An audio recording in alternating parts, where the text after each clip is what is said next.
పెంతుకోస్తు అంటే అది యూదుల పండుగ. పెంతుకోస్తు పండుగ యూదుల పండుగ ఉన్నది. పస్కా పండుగ అయిపోయిన 50 రోజులకు వచ్చేటువంటిదే ఈ పెంతుకోస్తు పండుగ.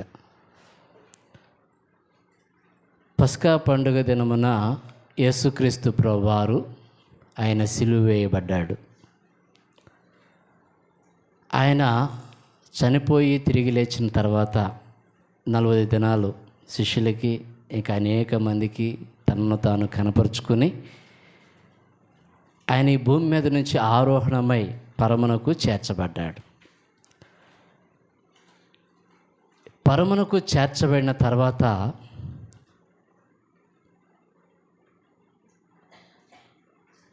దాదాపుగా శిష్యులందరూ కూడా మేడగదిలో కూర్చుని వారు ప్రార్థించటం, దేవుణ్ణి స్తుతించటం, దేవుని ఘనపరచటం వారు ఆ మేడగదిలో కూర్చుని చేస్తూ ఉన్నారు. అయితే క్రీస్తునందు ప్రియమైన దేవుని బిడ్డలారా, యేసుక్రీస్తు ప్రభువారు ఆయన ఆరోహణమై పరమునకు చేర్చబడేటువంటి సమయంలో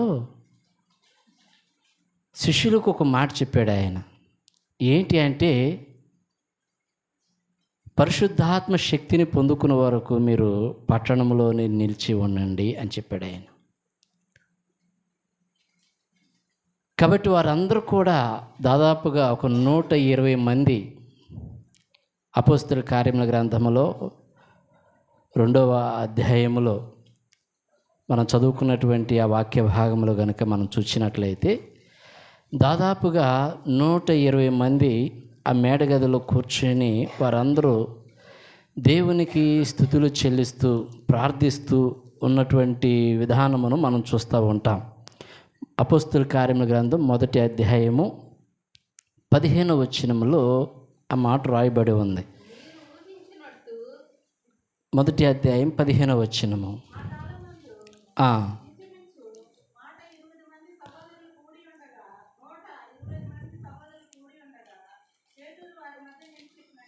ఇక్కడ వాక్యంలో చెప్తున్నాడు కదా, 120 మంది సహోదరులు కూడి ఉన్నారు.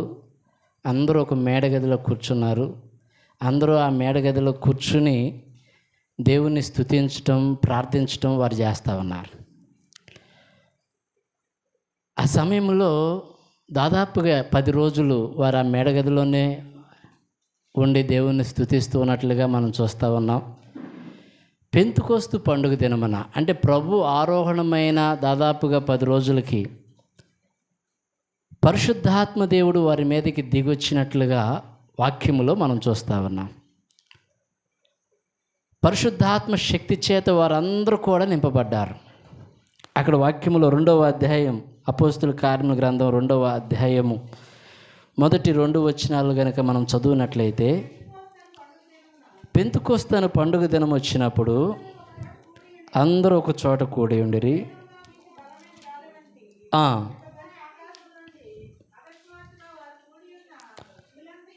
వారు కూడి ఉన్న ఇల్లంతయు నిండెను అని ఇక్కడ వాక్యంలో చెప్తూ ఉన్నాడు. పెంతుకోస్తు పండుగ దినం వచ్చినప్పుడు అందరూ మేడగదిలో ఉన్నారు. అందరూ మేడగదిలో ఉన్నప్పుడు బలమైనటువంటి గాలి, వేగముగా వీచు బలమైన గాలి యొక్క ధ్వని ఆకాశం నుండి అకస్మాత్తుగా కలిగినది. ఆకాశం నుండి అకస్మాత్తుగా కలగటమే కాదు కానీ వారు కూర్చుండి ఉన్నటువంటి ఇల్లంతా కూడా ఆ గాలితో నింపబడి అగ్నిజ్వాలల వంటి నాలుకలు విభాగింపబడి అందరికీ ఆ నాలుకలు విభాగింపబడినట్టుగా కనబడుతూ ఉన్నది. అగ్నిజ్వాలల వంటి నాలుకలు విభాగింపబడినట్టుగా అందరికీ కనబడుతుంది. అందరూ ప్రార్థనలో ఉన్నారు, అందరికీ కనబడుతూ ఉన్నది. వారిలో ఒక్కొక్కని మీద వ్రాలగా ఆ నాలుకల వలె విభాగింపబడి ఒక్కొక్కని మీద వ్రాలగా అందరూ పరిశుద్ధాత్మతో నిండిన వారే. ఆత్మ వారికి వాక్శక్తి అనుగ్రహించిన కొలది అన్య భాషలతో మాట్లాడసాగిరి. ప్రియమైన దేవుని బిడ్డలారా, అందరూ అన్య భాషలతో మాట్లాడుతూ ఉన్నారు. ఆశ్చర్యం, ఒక అద్భుతం. యేసు ప్రభువారు చెప్పాడు ఏంటి అంటే, నేను వెళ్ళుట వలన మీకు ప్రయోజనకరము అన్నాడు ఆయన. నేను వెళ్ళుట వలన మీకు ప్రయోజనకరము ఎందుకనంటే, నేను వెళ్ళుట వలన తండ్రి యొద్ద నుంచి ఆదరణకర్త పరిశుద్ధాత్మ దేవుడు మీ మధ్యకు వచ్చును. ఆ పరిశుద్ధాత్మ దేవుడు మీ మధ్యకు వచ్చినప్పుడు నేను మీకు ఏ సంగతులనైతే బోధించానో వాటినన్నిటిని మరలా మీకు జ్ఞాపకము చేయను.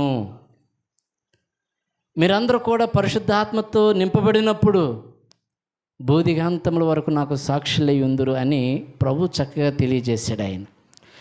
కాబట్టి ప్రియమైనటువంటి దేవుని బిడ్డలారా, శిష్యులందరూ కూడా ఇప్పుడు మేడగదిలో దాదాపు 120 మంది అందరూ అక్కడ కూర్చుని అన్య భాషలతో మాట్లాడటం ప్రారంభించారు. బలమైన గాలి వంటి శబ్దము, ఆ శబ్దము అది చుట్టుప్రక్కల ఉన్నటువంటి వారందరూ కూడా ఇదేంటి, ఈ శబ్దం ఏంటి అని ఆశ్చర్యపడే అంత పెద్ద శబ్దం వచ్చింది. వారందరూ అంటే ఆ దినముల్లో ఆ యొక్క పెంతెకోస్తు పండుగ దినమును ఆచరించటానికి దాదాపుగా చుట్టుప్రక్కల దేశాల నుంచి వచ్చినటువంటి వారందరూ అక్కడే నిలబడి ఉన్నారు. వారంతా మనం చూస్తాం కదా, దాదాపు 14-15 దేశాలకు సంబంధించినటువంటి వారందరూ కూడా అక్కడ ఉన్నారు. వారందరూ యూదులే, అటు ఆయా దేశాలకు చెదిరిపోయినటువంటి వారు. ఆయా దేశాలకు చెదిరిపోయినటువంటి వారందరూ కూడా ఈ పండుగల నిమిత్తము యెరూషలేములో ఆరాధించడానికి వారు కూడుకుంటారు. కాబట్టి అలా కూడుకున్నటువంటి ఈ ప్రజలందరూ కూడా ఈ అకస్మాత్తుగా వచ్చినటువంటి ఆ శబ్దాన్ని విని చూచి అందరూ ఈ మేడగది దగ్గరకు పరిగెత్తుకుని వచ్చారు. అందరూ ఈ మేడగది దగ్గరకు పరిగెత్తుకుని వచ్చి ఒక్కొక్కరు ఒక్కొక్క రకంగా మాట్లాడుకుంటూ ఉన్నారు. ఏమని అంటే, వీరేదో బాగా మద్యం త్రాగి మత్తులై ఇష్టం వచ్చినట్లు మాట్లాడుతున్నారు అని మా కొంతమంది అనుకుంటున్నారు. మరి కొంతమంది ఏమనుకుంటున్నారంటే, ఇదేంటి వీరందరూ కూడా మన భాషతో మాట్లాడుతూ ఉన్నారు, మన భాషల్లో మాట్లాడుతూ ఉన్నారు, వీళ్ళందరూ పామర్లు కదా, మన భాషలతో వీరు ఎలా మాట్లాడగలుగుతున్నారు అని కొంతమంది ఆశ్చర్యపోతూ ఉన్నారు. ఇక్కడ గమనించాల్సింది ఏంటంటే, కొంతమంది ఆశ్చర్యపోతూ ఉన్నారు, మరి కొంతమంది అపహాస్యం చేస్తూ ఉన్నారు. పొద్దున్నే అంటే అది ఉదయకాల సమయం. ఉదయకాల సమయంలో వారందరూ కూడా దేవుని శక్తి చేత నింపబడ్డారు, దేవుని ఆత్మచేత నింపబడ్డారు. కాబట్టి వారు వచ్చినటువంటి వారందరూ కూడా ఏంటంటే, ఉదయాన్నే వీళ్ళేంటి మందు తాగేసి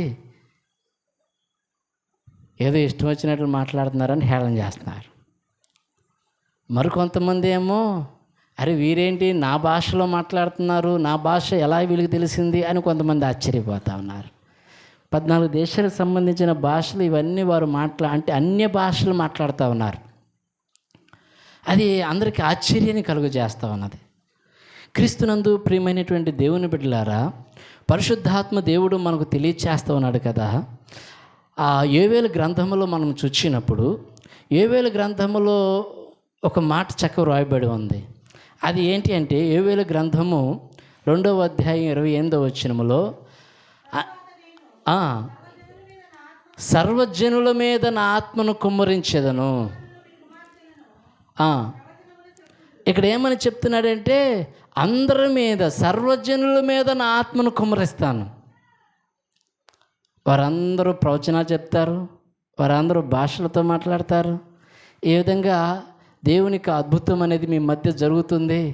అనేక మంది దర్శనాలు చూస్తారు. ఈ విధంగా అక్కడ వాక్యములు మనకు తెలియచేస్తూ ఉన్నాడు ఆయన. అయితే ప్రియమైనటువంటి దేవుని బిడ్డలారా, ఈ సమయంలో దేవుడు తన వాక్యం ద్వారా మనకు చెప్తూ ఉన్నాడు ఆయన. వారందరూ కూడా భాషలతో మాట్లాడటం అది దేవుడు చేసిన కార్యం. పరిశుద్ధాత్మ శక్తి చేత నింపబడటం ద్వారా వారు ఆ విధంగా మాట్లాడుతూ ఉన్నారు. ఇది కేవలము పెంతెకోస్తు పండుగ దినాన జరిగిన ఒక ఉజ్జీవ కార్యం. పెంతెకోస్తు పండుగ దినాన జరిగినటువంటి ఒక గొప్ప ఉన్నతమైనటువంటి కార్యం. ప్రియమైన దేవుని బిడ్డలారా, అప్పటి వరకు భయముతో ఉన్నటువంటి శిష్యులు, అప్పటి వరకు ఆ రహస్యంగా కూడుకుంటున్నటువంటి శిష్యులు, యేసు ప్రభువారి గురించి బహిరంగంగా మాట్లాడటానికి భయపడుతున్నటువంటి శిష్యులు, యేసు ప్రభువారి గురించి ఆయన సువార్తను గురించి ప్రకటించటానికి వెనకడుగు వేస్తున్నటువంటి శిష్యులు, ఈ పెంతెకొస్తు పండుగ దినమున ధైర్యంగా మాట్లాడటం ప్రారంభించాడు పేతురు. యేసు ప్రభువారు చెప్పినట్లుగానే నేను చెప్పినవి ఆయన మీకు మరలా జ్ఞాపకం చేయను అని ఎలాగైతే చెప్పాడో, పేతురు ఇప్పుడు ఏం చేస్తున్నాడంటే పాత నిబంధనలో వ్రాయబడినటువంటి లేఖనాలన్నిటినీ మరలా జ్ఞాపకం చేయటం ప్రారంభించాడు. ఇది దేవుడు జరిగించిన అద్భుత కార్యము. వీరందరూ కూడా పరిశుద్ధాత్మ శక్తి చేత నింపబడ్డారు, అంతేగాని మద్యంతో నింపబడలేదు. కాబట్టి ప్రియమైనటువంటి దేవుని బిడ్డలారా, పరిశుద్ధుడు ఉన్నతమైనటువంటి దేవుడు మనకు చెప్తున్నాడు. ఆయన అన్నాడు కదా, ఇదిగో పొద్దు పొడిచి జామైనా కాలేదు, కాబట్టి వారు మద్యంతో నింపబడలేదు, దేవుని ఆత్మతో నింపబడ్డారు అని చక్కగా వారు సువార్తను ప్రకటించడం, వాక్యాన్ని ప్రకటించడం ప్రారంభించారు. ఆ వాక్యాన్ని ప్రకటిస్తున్నప్పుడు అక్కడ దాదాపుగా అనేక దేశాలకు చెందినటువంటి వారందరూ వచ్చారు కదా. వారందరూ కూడా ఆ మాటలు విని, ఆ మాటలు వారు హృదయంలోనికి ఎలాగంటే ఒక బాకులాగా గుచ్చుకున్నట్టుగా వారు హృదయంలో వారందరూ కూడా నొచ్చుకుని వారు పేతురు దగ్గరికి వచ్చి అంటున్నారు కదా, సహోదరుల దగ్గరికి వచ్చి అంటున్నారు కదా, అయ్యా మేము ఇప్పుడు ఏం చేయాలి అని అడుగుతూ ఉన్నారు. అండ్ దేవుని వాక్యము పరిశుద్ధాత్మ శక్తితో నింపబడింది వారు ప్రకటించినప్పుడు అక్కడ ఉన్నటువంటి ప్రజలందరిలో అది వారు హృదయాల్లో గుచ్చుకునేటట్లుగా చేయబడింది. వారందరూ కూడా దేవుని ఆత్మతో విన్నటువంటి ఆ వాక్యము వారిని నేనేం చేయాలి అనేటువంటి ఆలోచన వైపు నడిపించింది, మేమేమి చేయాలి అనే తలంపు వైపు నడిపించింది. కాబట్టి వారు అంటున్నారు కదా, అయ్యా మేము ఇప్పుడు ఏం చేయాలి అని అంటే, పేతురు అంటున్నాడు కదా, మీరు మారు మనసు పొంది పాప క్షమాపణ నిమిత్తం ప్రతివాడు బాప్తీసం పొందండి, అప్పుడు మీరు పరిశుద్ధాత్మ శక్తితో నింపబడెదరు అని చెప్పాడు ఆయన. ప్రియమైన దేవుని బిడ్డలారా, పరిశుద్ధాత్మ శక్తితో నింపబడకుండా మనం ప్రకటించేటువంటి సువార్త, మనం ప్రకటించేటువంటి వాక్యము అది వ్యర్థముగానే పోవచ్చు. ప్రియమైన దేవుని బిడ్డలారా, ఎందుకని అంటే పౌలు అంటున్నాడు కదా, మేము ప్రకటించే సువార్త మాటలతో కాదు కానీ దేవుని శక్తితో కూడుకున్నటువంటిది, దేవుని యొక్క ఆత్మశక్తితో కూడుకున్నటువంటిది అని అక్కడ స్పష్టంగా మనకు తెలియజేస్తూ ఉన్నాడు. కాబట్టి ఇక శ్రేష్టమైనటువంటి పునరుద్ధాన దినమున దేవుడు తన వాక్యం ద్వారా తెలియజేస్తూ ఉన్నాడు కదా, పరిశుద్ధాత్మ శక్తి చేత మనం నింపబడి దేవుని వాక్యాన్ని ప్రకటించాలి, దేవుని యొక్క సువార్తను ప్రకటించాలి. ఆయన చెప్పాడు, పట్టణంలోనే మీరు నిలిచి ఉండండి పరిశుద్ధాత్మ శక్తిని పొందుకునే వరకు కూడా, తర్వాత మీరు బూదిగంతముల వరకు నాకు సాక్షులై ఉందరు. బూదిగంతముల వరకు మనం సాక్షులమై ఉండాలి అంటే మొదటిగా మనము పరిశుద్ధాత్మ శక్తి చేత నింపబడాలి, పరిశుద్ధాత్మ శక్తి చేత మనం నడిపించబడాలి. అయితే దేవుని యొక్క వాక్యము మన హృదయంలో ప్రవహించాలి అంటే పరిశుద్ధాత్మ దేవుని చేత మనం నింపబడాలి. అప్పుడు మనము దేవుని వాక్యం చేత నింపబడతాం. అందుకే అంటాడు కదా అపోస్తలుడైన పౌలు, మనుష్య సంగతులు మనుష్యాత్మకే తెలుసును, దేవుని సంగతులు దేవుని ఆత్మకే తెలుసును అని చెప్తాడు. అంటే నీ సంగతులు నీ ఆత్మకి ఎలాగైతే తెలుసునో దేవుని సంగతులు దేవుని ఆత్మకు తెలుసును. కాబట్టి నీవు దేవుని ఆత్మతో నింపబడితే దేవుని సంగతులను గ్రహించిన వాడువై నడవగలుగుతావు. నువ్వు దేవుని ఆత్మతో నింపబడకపోతే నీవు మనుష్య సంగతుల గురించి ఆలోచన చేస్తావు కానీ దేవుని సంగతుల గురించి ఎంత మాత్రం ఆలోచన చేయలేవు. రక్షణ గురించి అంటే మారు మనసును గురించి, స్వార్థను ప్రకటించుట గురించి, నీతిగా జీవించటం గురించి ఎంత మాత్రమో మనం ఆ విధంగా ఆలోచన చేయలేము. నిత్య జీవితము కొరకు మనం ముందుకు సాగలేము.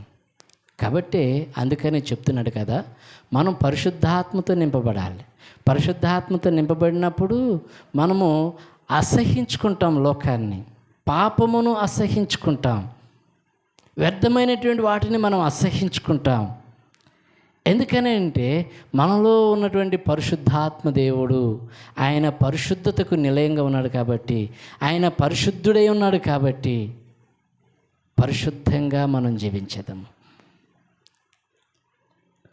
కాబట్టి ప్రియమైనటువంటి దేవుని బిడ్డలారా, యోహాను సువార్తలో మనం చదువుకున్నటువంటి సువార్త వాక్య భాగంలో కనుక మనం చూసినట్లయితే అక్కడ మనం చెప్తూ ఉన్నాడు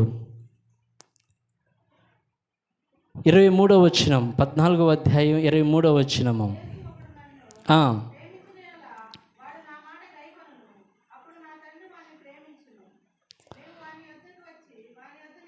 ఇక్కడ చెప్తున్నాడు కదా, ఒకడు నన్ను ప్రేమించిన ఎడల వాడు నా మాట గైకొనును, అప్పుడు నా తండ్రి వాడిని ప్రేమించును. మేము వాని యొద్దకు వచ్చి వాని యొద్ద నివాసము చేతుము. మనము దేవుణ్ణి ప్రేమించినట్లయితే దేవుని మాట మనం గైకొంటాం. మనము దేవుణ్ణి ప్రేమించినట్లయితే దేవుని మాట మనము గైకొనలేము.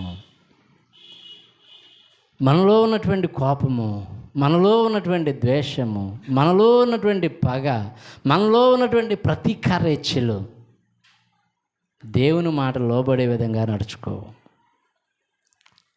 దేవుని మాట మనం వినాలి. దేవుని మాట మనం విన్నప్పుడే మనం ఆయన ప్రేమించిన వారం. ఆయన ప్రేమించినట్లయితే ఆయన మాట విందుము. వాస్తవానికి దుష్టుని వలన మనలో కలిగినటువంటి పగ, ప్రతీకారము ఇవి ఉన్నాయే, ఇవి ఏం చేస్తాయంట? దేవునికి లోబడే విధంగా చేయవు. ఎంత మాత్రం దేవుని ప్రేమించనియవు. ఎందుకనంటే అది నీలో ఉన్నటువంటి కోపము ద్వేషంగా మార్చబడి, ఆ ద్వేషము పగ వైపుకు వెళ్ళి పగ ప్రతీకార ఇచ్చల కొరకు పరుగులెడుతుంది. పగకు ప్రతీకారం తీర్చుకోవాల్సినటువంటి సమయం వచ్చినప్పుడు అది ఎంత మాత్రమో కనికరించదంట, అది ఎంత మాత్రమో జాలి చూపదు, అది ఎంత మాత్రమో ప్రేమించలేదు. ప్రియమైన దేవుని బిడ్డలారా, అందుకని ప్రభు చెప్తున్నాడు కదా, మనలోని కోపాన్ని, మనలోని ద్వేషాన్ని, మనలో ఉన్నటువంటి చెడుతనాన్ని అసహ్యించుకుని దేవుణ్ణి మనం ప్రేమించాలి. దేవుణ్ణి మనం ప్రేమించాలి. మనము దేవుణ్ణి ప్రేమించినట్లయితే లోకమును మనం ప్రేమించలేము. అందుకే ప్రభు అన్నాడు కదా, ఒక మనుషునికి 2 యజమానులు ఉండనేరరు. ఒక మనుషునికి 2 యజమానులు. నీవు సిరికిని లేకపోతే దేవునికి నువ్వు దాసుడిగా ఉండలేవు.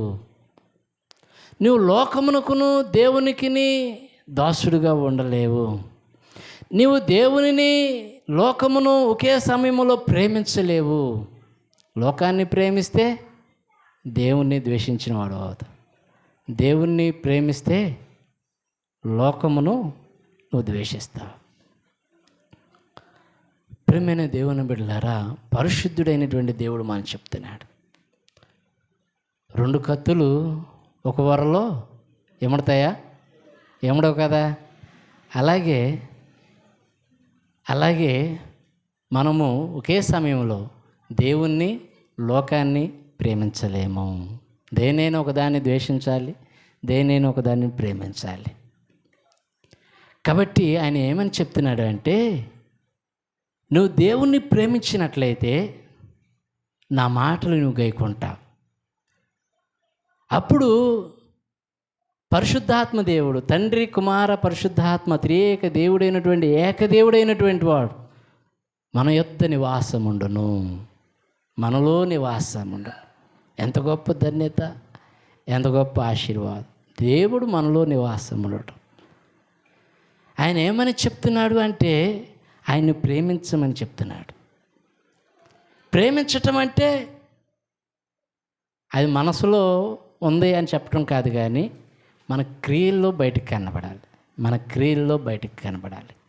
అది చాలా ప్రాముఖ్యమైనటువంటిది.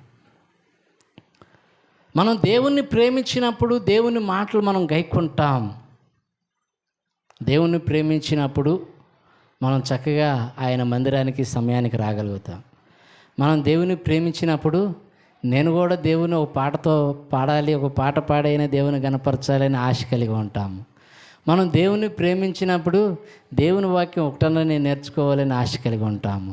మనం దేవుని ప్రేమించినప్పుడు నేను దేవుని సన్నిధిలో చక్కగా కృతజ్ఞతార్పణలు చెల్లించాలి, నా దేవుడు చేసిన మేలు నిమిత్తము, నా దేవుడు చేసిన కార్యము నిమిత్తము అనేటువంటి తలంపు మనలో కలిగి ఉంటాం.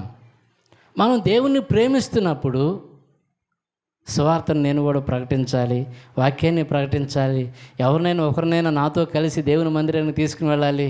ఎందుకనంటే ఆయన నిజమైనటువంటి దేవుడై ఉన్నాడు, ఆయన నిజమైనటువంటి రక్షకుడై ఉన్నాడు, ఆయన నిజమైనటువంటి నిత్య జీవాన్ని కలుగజేసేటువంటి వాడై ఉన్నాడు. కాబట్టి ఆయనలో దోషం లేదు, ఆయనలో పాపం లేదు. అటువంటి పరిశుద్ధుడైనటువంటి దేవుని దగ్గరకు నాతో కలిసి ఇంకొకరిని తీసుకుని వెళ్ళాలి అనేటువంటి ఆశను మనం కలిగి ఉంటాం, అటువంటి ఆలోచన మనం కలిగి ఉంటాం. ప్రేమైన దేవుని బిడ్డలారా, వాక్యములో మనం చెప్తున్నాడు, మనం దేవుని ప్రేమించాలి, అప్పుడు మనం దేవుని మాటను గైకొంటాం. పరిశుద్ధాత్మ దేవుడు మనలోనికి వచ్చినప్పుడు మనము దేవుని నిజంగా ఎలా ప్రేమించాలో మనము తెలుసుకోగలుగుతాం. ఆయనకి ఎలా లోబడాలో, ఆయనకి ఎలా విధేయత చూపాలో అన్ని సమయాల్లో అది మనము స్పష్టంగా తెలుసుకుని గ్రహించగలిగి నడవగలుగుతాము. కాబట్టి క్రీస్తునందు ప్రియమైనటువంటి దేవుని బిడ్డలారా, ఏక శ్రేష్టమైనటువంటి పెంతుకోస్తు దినమున ప్రభువు మనకు తెలియచేస్తున్నాడు కదా, దేవుని మనం ప్రేమించే వారంగా ఉండాలి. దేవుని మనం ప్రేమించినప్పుడు ఆయన కార్యాలన్నిటిని మనం ప్రేమించగలుగుతాం, ఆయన మందిరావరణంలోనూ మనం ప్రేమించగలుగుతాం, ఆయన సమస్తాన్ని మనం ప్రేమించగలుగుతాం. కాబట్టి శ్రేష్టమైనటువంటి పునరుద్ధాన దినమున ఆయన మనకు తెలియచేస్తూ ఉన్నాడు ఈ విషయాలన్నిటినీ కూడా.